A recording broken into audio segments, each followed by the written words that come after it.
Hey everybody, and welcome. I'm so glad you're joining me. I am in my second session of this series that I am calling The Resurrection, Then What?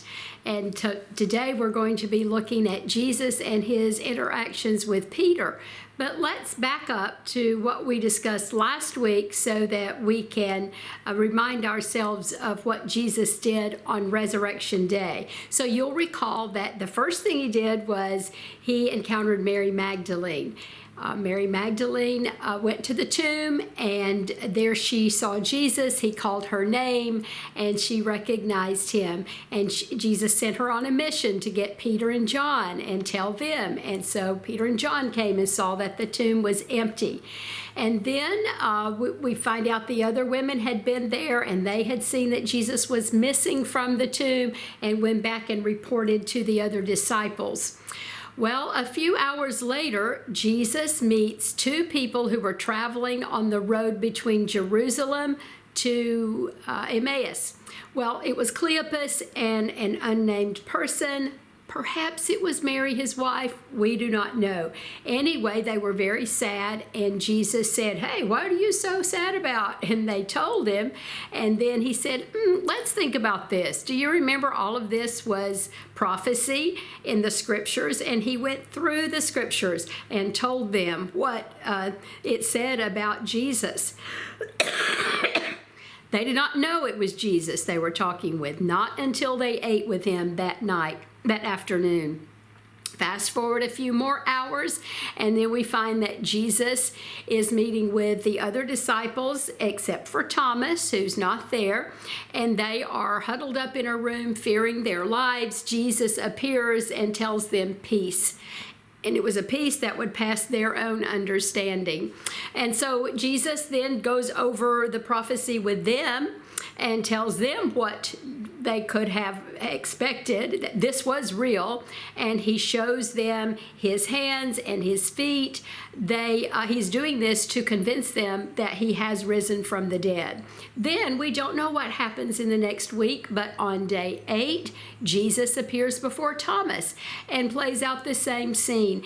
Jesus is very intentional. He wants to tell the same story to all. He appears before individuals, before two people, before groups of people, and they're all getting the same message, and he's meeting them where their needs are. We also know that during this period, he appeared to Peter. We know nothing more about that appearance. However, in today's passage, we are going to key in on another conversation Jesus has with Peter. So that's where we pick up today. It is sometime after the last appearance to the disciples, and this time he's meeting with 7 disciples, and it's at the Sea of Galilee.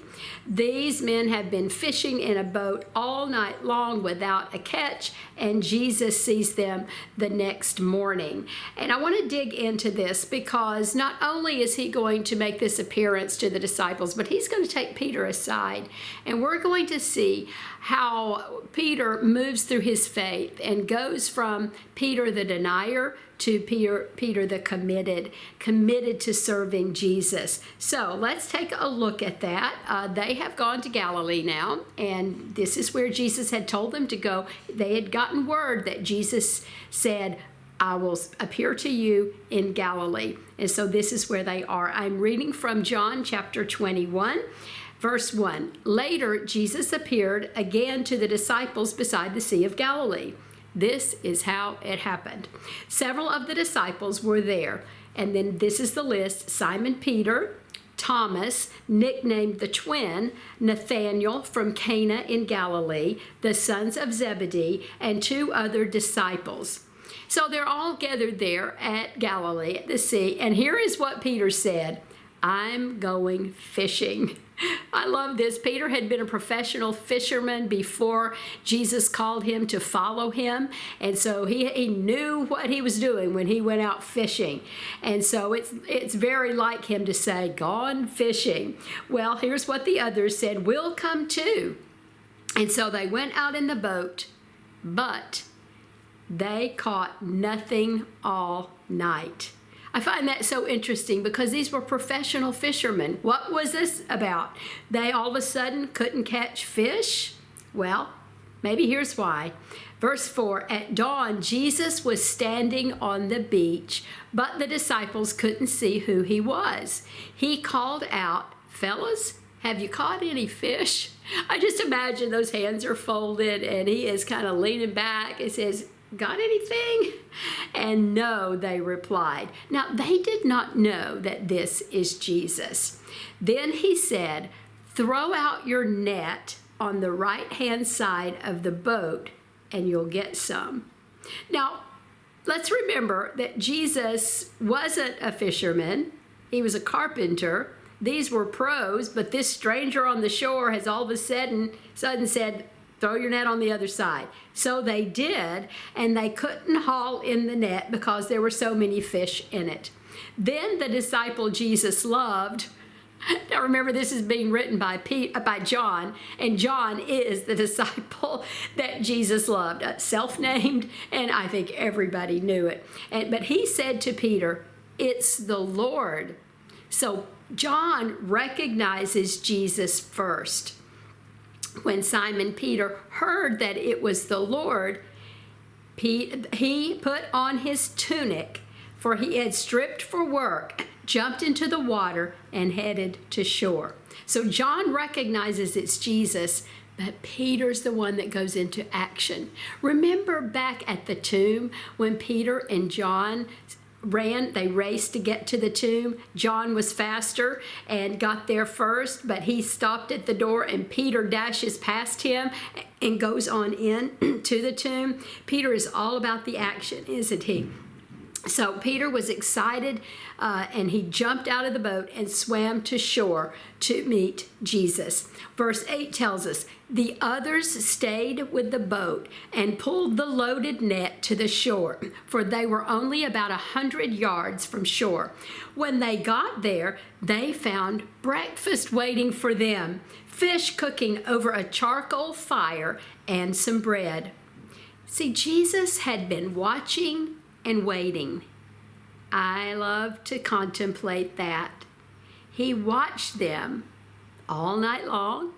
He knew they were not being successful. He could have jumped in any time, couldn't he? But he waited. He watched and he waited. And he was cooking breakfast for them. He watched them when they were struggling. Look at what he says in verse 10. Bring some of the fish you've caught, Jesus said. So Simon Peter went aboard and dragged the net to the shore. There were 153 large fish, and yet the net hadn't been torn. Now come and have some breakfast, Jesus said. None of the disciples dared to ask, who are you? They knew it was the Lord. Then Jesus served them the bread and the fish. You know, they caught 153 big fish. But notice that Jesus invites the disciples to bring the fish they've caught, even though Jesus was already cooking fish.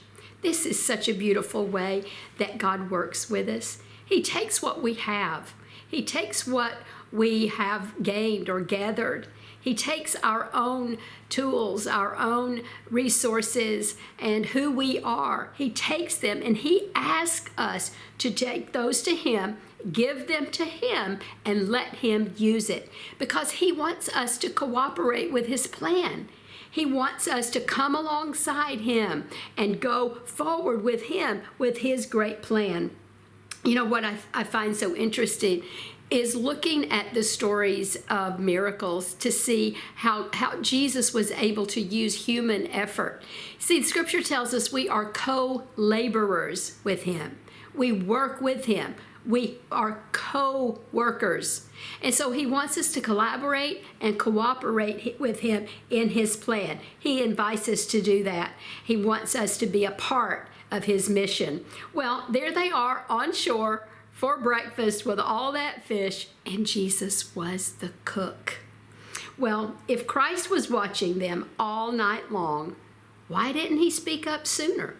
Why did he allow these men hours of toiling with frustration? The answer, I think, lies in the fact that they probably needed to experience some failure. Failure in this case was necessary for their eventual success. See, if that unidentified man had spoken up sooner, then they would doubtless have rejected his advice. You see, they hadn't struggled enough. And so they might have said, hey, what do you know? We're professional fishermen here. We know where to find the fish. We've spent years fishing in the sea. So what can you tell us? See, they weren't ready early on to get any kind of advice or wisdom, but let the night pass with a lot of failure, and then the sun come up, and they were really ready to listen to the voice of the Lord. So it's the same way with us. Jesus allows us that time to fail in our own strength. And then we might be ready to learn the lessons he has for us. We might be then ready to lean into the power that he has. Can you think of any examples in your own life where you have struggled along and toiled along and you have been frustrated and you just knew you could figure it out and you just kept leaning into your own strength and weren't ready to hear God's wisdom that may have come through something that you read or studied or somebody had spoken to you, and not until you were at your rope's end, at your wit's end, perhaps were you really ready to lean into the Word of God and let His power fill you. That's kind of human nature, isn't it? Sometimes it takes our own failure to finally wake up and see our need for Christ. Peter was that professional fisherman. Jesus was not. And it seemed illogical to fish in a place or in a way that Jesus would have suggested. But Peter trusted Jesus. He trusted the wisdom of this man on shore, and that was God's divine voice, and it paid off. So despite his doubts, Peter follows this command, and he ends up catching so many fish that it would have filled up 2 boats. You know, as they were in that boat, it was a circumstance of life, and it was a frustrating one. I think all of life is a test. It's a test in our circumstances. Jesus was testing Peter and the disciples. Would they obey him and fish on the other side of the boat? He seems to say, will you obey me even when it doesn't make sense? Wow, it's the same question he asks us every day. Will you obey me even when you think you have a better way for this day to work out? Will you obey me when the way forward seems really unclear? Will you obey me when your own intuition tells you to do something else?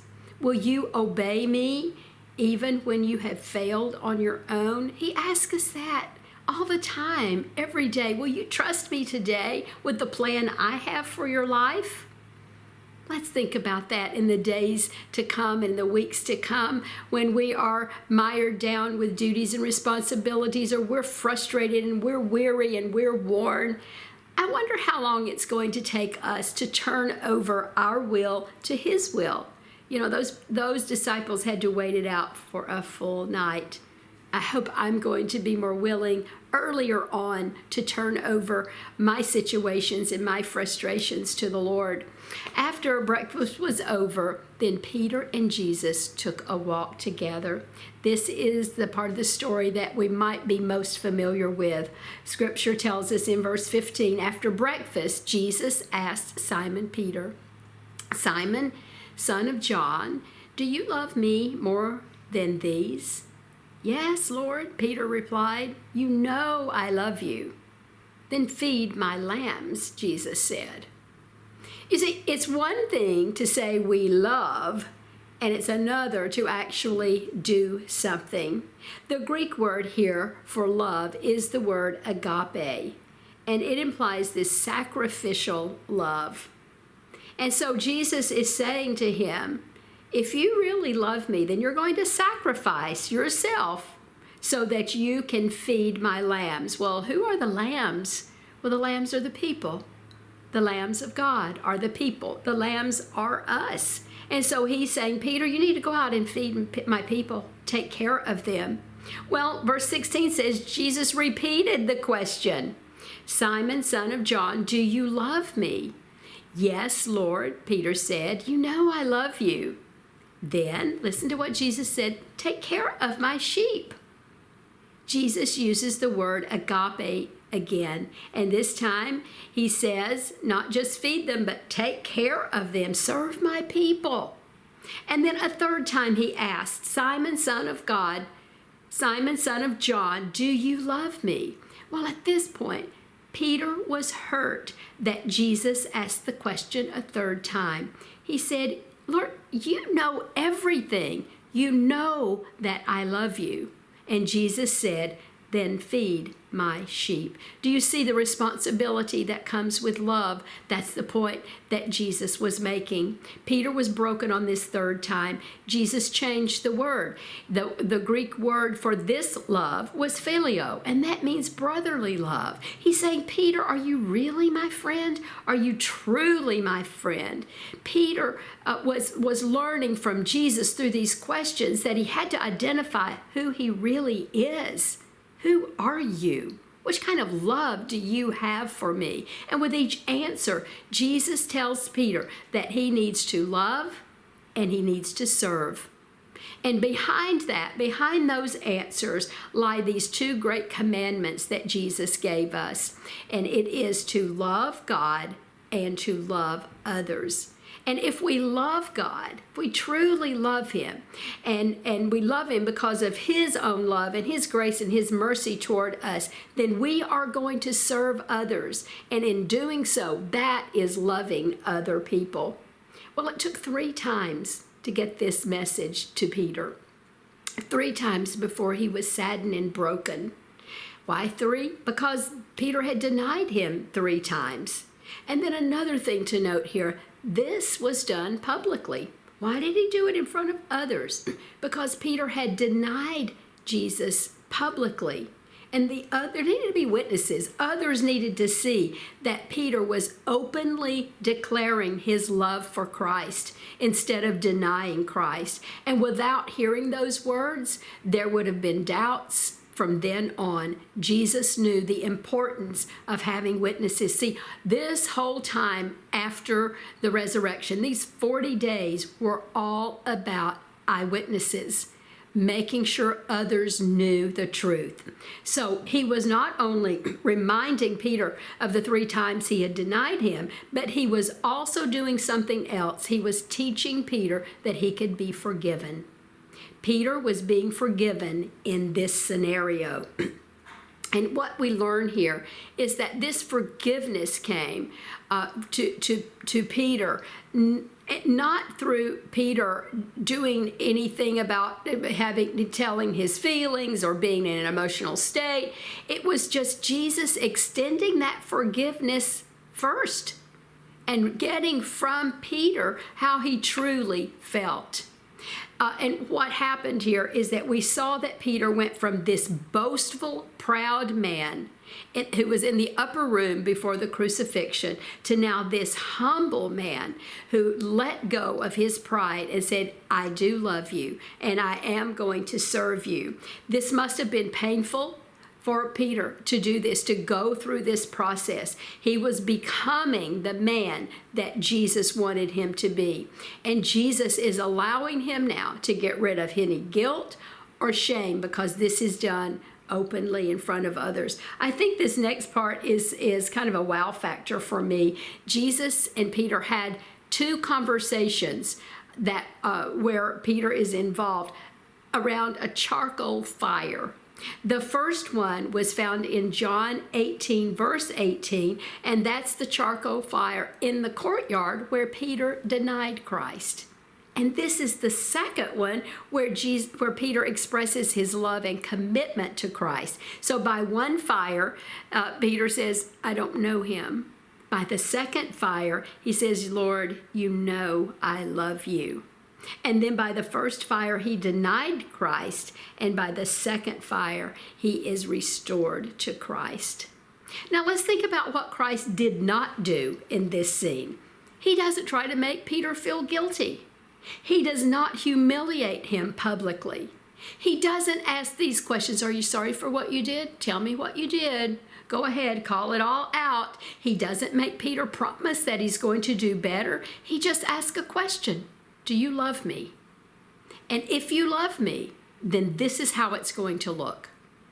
Wow, what a lesson for us in that, isn't it? You know, we all have people who have hurt us, who've disappointed us, who have betrayed us in some way, who's gone astray. And we all want them to come to us constantly. And they have to ask us forgiveness before we are ready to forgive and move forward. But that's not what Jesus did in this case.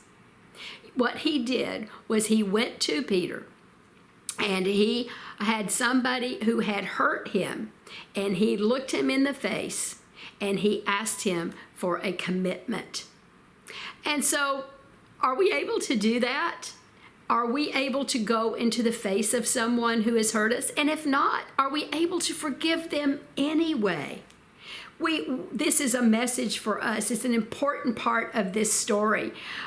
Peter needed to see the enormity of his sin, and he needed to hear Jesus ask these searching questions. Only then could he really grasp the magnitude of Christ's forgiveness, and it was only then that he could be restored. Without this pain that he went through, he could not have gotten better. Often we don't get better because we don't want to face the hard truth about our own past. Peter had to deal with that right there when Jesus was asking him questions. He had to deal with the question, do I really love him? Do we ever focus in and really address the issues of our past, the issues of our hurt, of our pain, of our sorrow, of our agony, of our worry, or of our fear?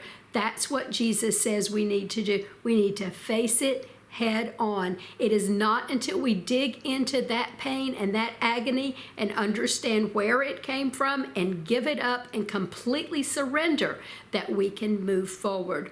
It's the importance of perhaps having a counselor to talk with about this, going to a pastor to talk about this and get this out and deal with it and be able to move forward recommitted. That's what Peter did in this scene. When Christ asked him the third time, Peter's heart was grieved. And he says, you know everything. And so at that point, he is renouncing all that he had said and done before. And he knew himself this time. He thought he knew himself before, but he was just a proud and boastful man before. He was a humble man who knew that Jesus loved him and trusted him, and Peter wanted to give his commitment, his life to Jesus. Peter never denied Christ again. You know, have you heard the expression by hook or by crook? Well, did you know that comes from here? We see in this chapter of John, a hook is the symbol of a fisherman, and a crook is the symbol of a shepherd. And in this chapter, we see those symbols so beautifully. The symbol of a fisherman. Peter was a fisherman. Peter was a pro at fishing. And now he is going to become a pro at shepherding. He has done well with using the hook, and now he's going to do well with using the crook to bring in people and to help steer people to the Lord. Peter changes his profession from a fisherman to an evangelist in this commissioning. Now, I want us to look at this next verse. It's verse 18. What Jesus is telling Peter here is what he is going to experience in his life and what kind of death he is going to have. So this is his prophecy. I tell you the truth, when you were young, you were able to do as you liked. You dressed yourself and went wherever you wanted to go. But when you are old, you will stretch out your hands, and others will dress you and take you where you don't want to go. Verse 19 said, Jesus said this to let him know by what kind of death he would glorify God. Then Jesus told him, 2 words, follow me. Jesus prophesied that Peter would die as a result of following him. He made a comparison between Peter's life as a youth and Peter's life as an old man.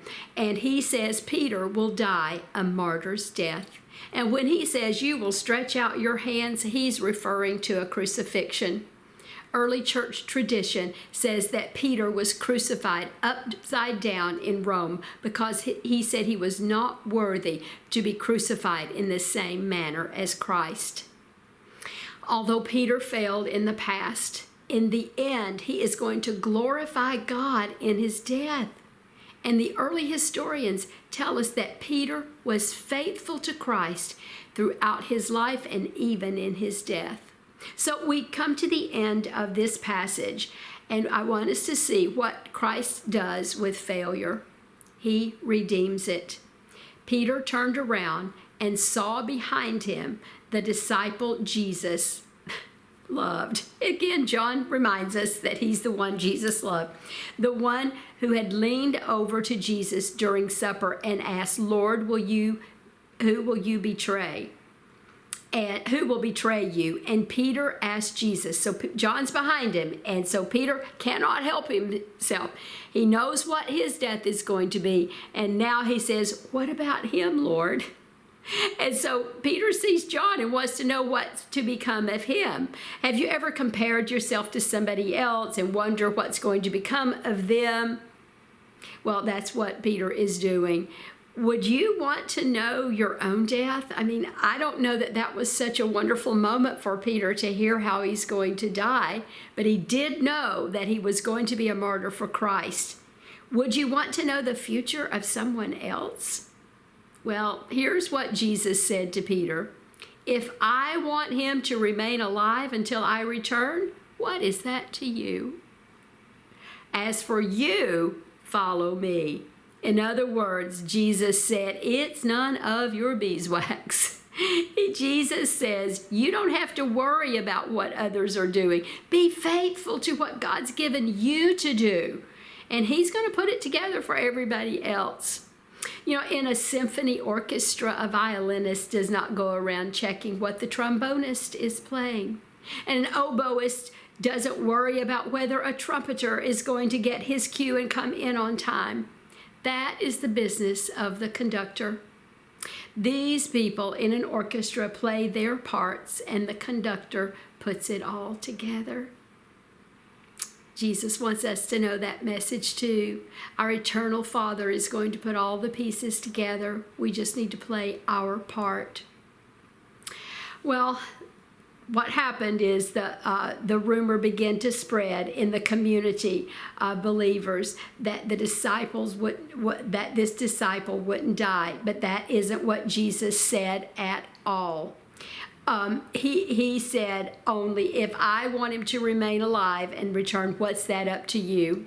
And this disciple is the one who testifies to these events. This disciple, being John, testified and has recorded them.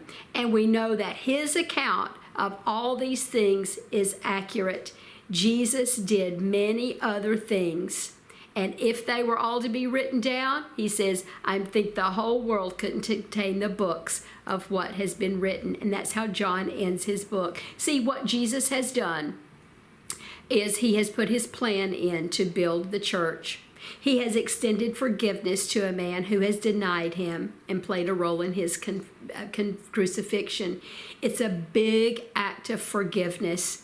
Jesus forgives Peter. He doesn't say those words, but sometimes those words aren't always necessary. You know, I find that many people stay tied up in knots and resentment and bitterness. Something happened in the past, and they haven't forgotten it.